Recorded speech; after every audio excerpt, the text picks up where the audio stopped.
Okay, students, now we are going to start with the new chapter, that is financial markets. Okay, now in this chapter, we are going to understand what are financial markets. You have understood there is a simple market, okay, but there is another word which is used over here, that is financial market. Okay, financial market basically is a place, okay, it is basically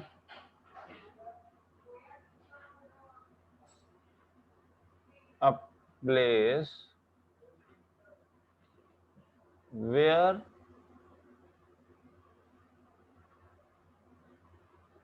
financial instruments financial instruments are being purchased and sold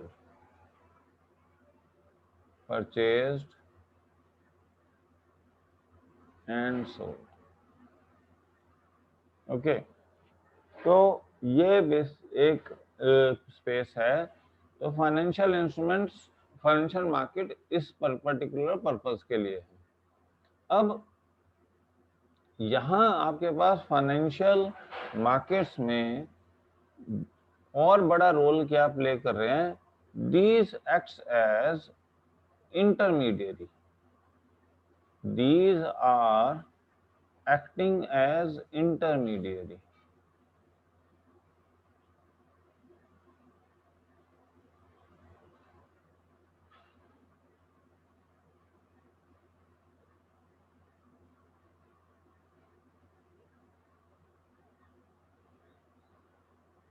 acting as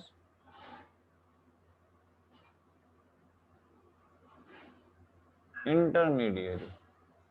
तो intermediary किसके बीच में, between saver and investor.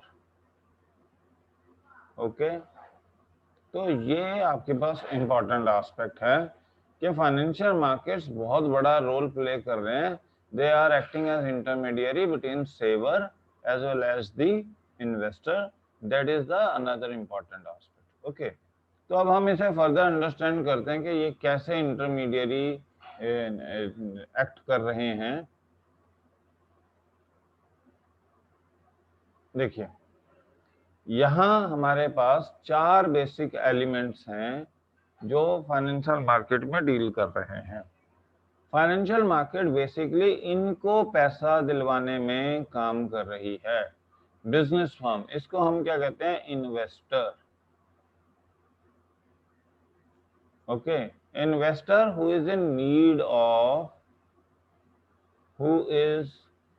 Need of money for investment for investment into productive purpose। Okay जी, productive purpose के लिए उनको पैसा चाहिए और उनके पास पैसा नहीं है, वो किसके पास जाते हैं, वो जाते हैं फाइनेंशियल मार्केट में अप्रोच करते हैं। अब फाइनेंशियल मार्केट में वेरियस इंस्टीट्यूशंस हैं जो आते हैं, जो अपने पैसे को इन्वेस्ट करना चाहते हैं in productive way, so that they can generate sufficient amount of returns. और फाइनेंशियल मार्केट एक क्या है, it acts as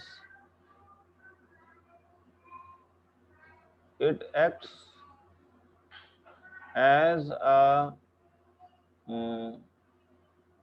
institution, okay, which helps in bringing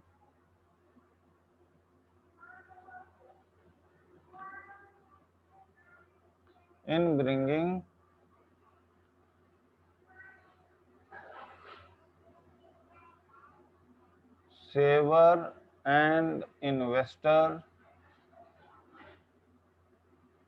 saver and investor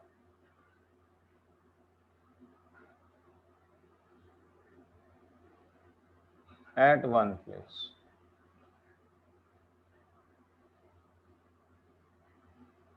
Okay, so they are helping in bringing, they are trying to bring saver and investor closer to each other so that the money can be easily transferred from the sector which is having surplus funds. Okay, surplus funds means जिनकी पैसे की requirement नहीं, उन्होंने कमाया और उन्होंने कुछ save करके रख दिया, उस सेक्टर को, और जिस सेक्टर को पैसे की जरूरत है उसको एक पर्टिकुलर प्लेटफॉर्म पे they are helping them to bring together these sectors which are having surplus money, or these individuals who are having surplus money available with them, and trying to move that money from the surplus individuals to the investors or the business firms who are deficit or who are in need of money, and let that money be invested into some productive purpose. Okay, तो ये एक काम है। इस सारे में banks बहुत important role play कर रहे हैं, क्योंकि इस हाउस होल्ड सेक्टर का पैसा कहाँ पड़ा है, बैंक्स में पड़ा है। Okay, and banks has to provide them interest on their savings, interest on savings ये देना है। अब ये इंटरेस्ट ऑन सेविंग्स तभी होगा जब बैंक इनको क्या करेगा, लेंड करेगा, lend money for productive purpose, for productive purpose. Okay, और ये इसको क्या देंगे, interest on loan. Okay, and from that interest on loan, the money earned by banks will then be shared with the household sector. Okay, तो business firm किन दो institutions को approach करता है, एक तो वो बैंक्स के पास जाता है, ओके, और दूसरा वो किसके पास जाता है, फाइनेंशियल मार्केट्स के पास जाता है।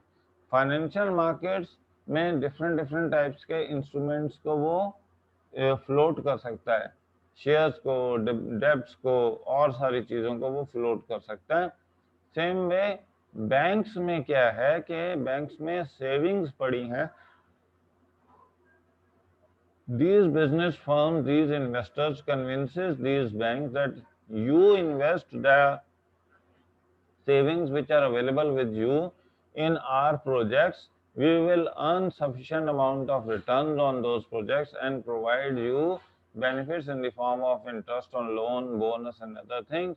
And banks thus provide money to the business firms, that money which they have collected from the household sector in the form of savings in their accounts. Okay, तो ये आपके पास एक सिस्टम है जो फाइनेंशियल मार्केट या banking system help करता है to transfer the surplus funds available with the household sector to the business firms who are deficit, and that business firm uses the money for the productive purpose, okay, thus earn sufficient amount of return, and through that the loans are being repaid, interest is being paid to the banks, and or bonus is being given to the household sector through financial markets, or dividend is being given. So various types of benefits are being shared, and hence the growth of or returns benefits of household sectors are being improved upon. तो ये सारा काम है आपके पास financial markets या banks का। Okay, अब हम चलते हैं नेक्स्ट एस्पेक्ट पे।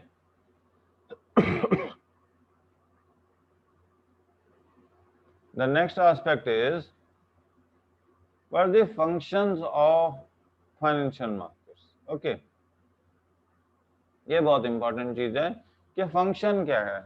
सबसे पहला फंक्शन है मोबिलाइजेशन ऑफ सेविंग्स, के इसको क्या करना है कि they are helping financial markets are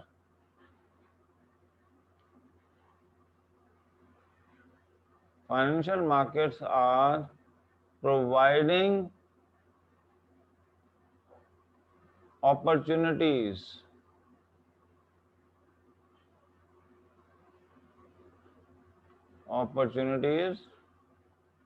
to those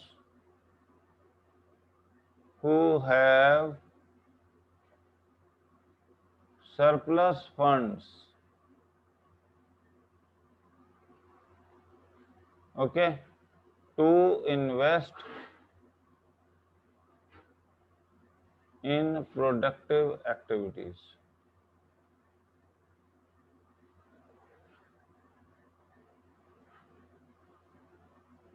okay तो ये पहला काम है, it is leading to mobilisation of savings, कि जिनके पास सरप्लस है। और दूसरा काम क्या है, channelizing them into most productive, मतलब the savings which are being raised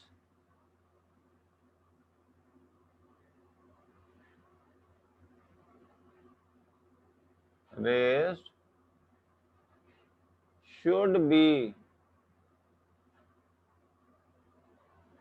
invested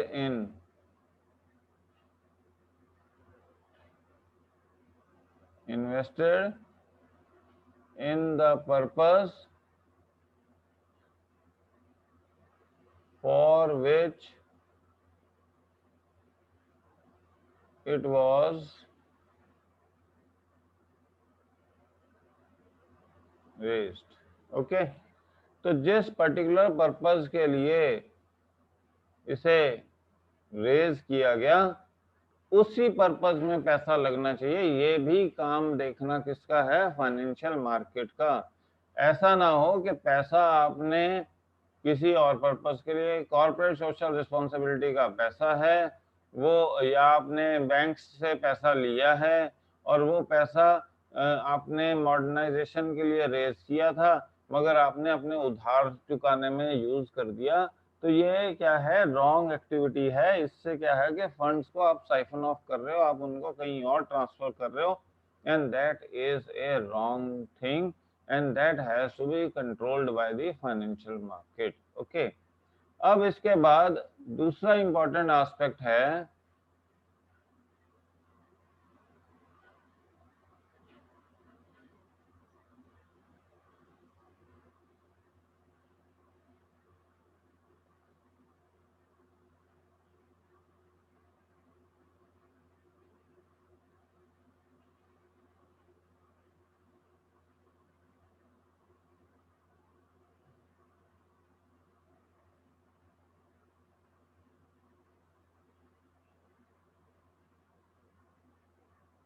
दूसरा है facilitate price discovery. Price discovery का मतलब है it helps in evaluation of what price should be given for a particular security और particular instrument to a particular company. अब price discovery कुछ factors के ऊपर होती है। एक तो है कि आपकी डिमांड एंड सप्लाई फैक्टर्स के ऊपर, डिमांड एंड सप्लाई आपके पास फैक्टर है तो उसके ऊपर। दूसरा है आपके पास एक तो परफॉर्मेंस। दूसरा इंपॉर्टेंट एस्पेक्ट क्या है कि परफॉर्मेंस क्या है कंपनी की। ओके, और asset structure of company. Okay तो ये दो एस्पेक्ट्स हैं, एक तो डिमांड एंड सप्लाई है, एक परफॉर्मेंस है, और फिर क्या है, एसेट।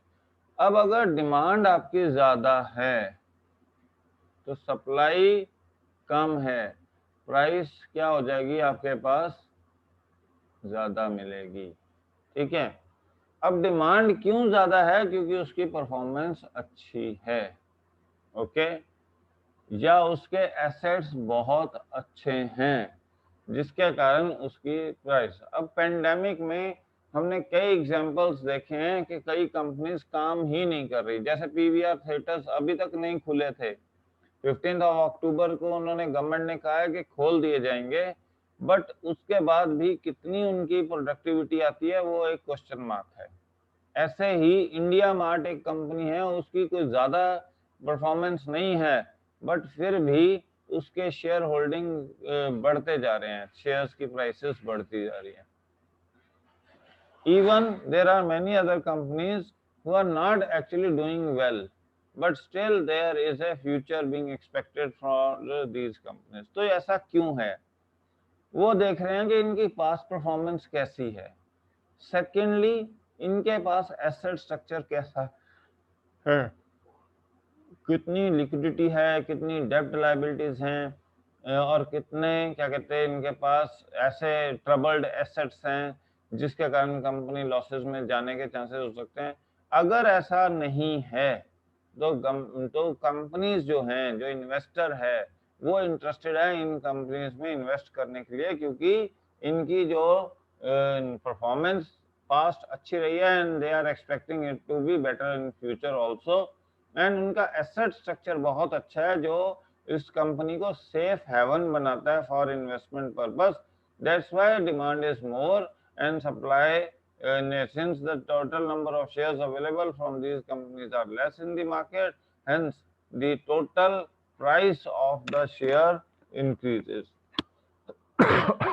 okay, तो ये है। जैसे अब रिलायंस ने, हमने कैसे पता लगा कि रिलायंस जियो की 4,60,000 या 5 लाख करोड़ के आसपास एक वैल्यूएशन है, वो डिपेंड की है उसके कि कितने सब्सक्राइबर्स हैं जियो के, कितनी क्या परफॉर्मेंस रही है जियो की, और सेकेंडली उसका एसेट स्ट्रक्चर क्या है। उसने डिसाइड किया कि जियो की क्या मार्केट वैल्यूएशन होनी चाहिए। ओके, कि कितने लाख करोड़ की ये कंपनी है मार्केट वैल्यूएशन में। सेम वे आपके रिलायंस रिटेल के साथ भी यही है कि उनकी ग्राउंड जो है प्रेजेंस बहुत बड़ी है, और उनके व्हाट्सएप के साथ बहुत अच्छा रिलेशनशिप एस्टेब्लिश हुआ है for carrying out the market activities, and then they have in command of the major chunk of the Indian market। तो ये सारी चीजों ने उसको एक अपर एज दिया। अपर एज से क्या है कि उसका जो एसेट स्ट्रक्चर और परफॉर्मेंस बेटर चल रही है, and hence there is more demand for Reliance shares, and hence and supply is since the supply is less, as a result of which the price of those shares is increasing। sorry, another aspect is liquidity। अब liquidity क्या है कि financial market helps you in providing a readily available liquid market. मतलब liquid market मतलब to converts assets into cash easily.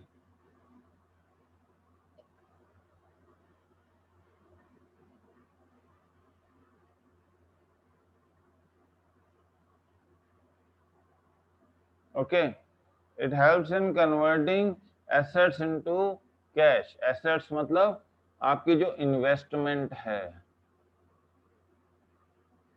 Assets मतलब आपकी जो investment है उसको आप कभी भी मार्केट में जाके बेच सकते हो।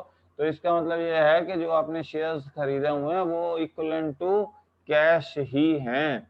Okay, and you can easily sell them off in the market. That is the another important aspect. फिर आपके पास एक और इम्पोर्टेंट एस्पेक्ट है which is it helps in reduction of cost of transaction. Cost of transaction इसलिए कम हो जाती है, you don't have to,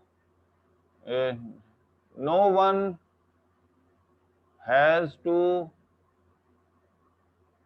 search for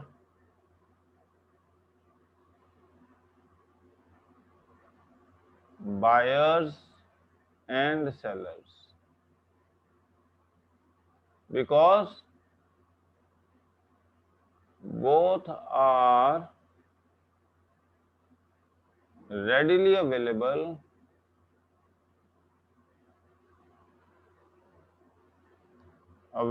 in the market.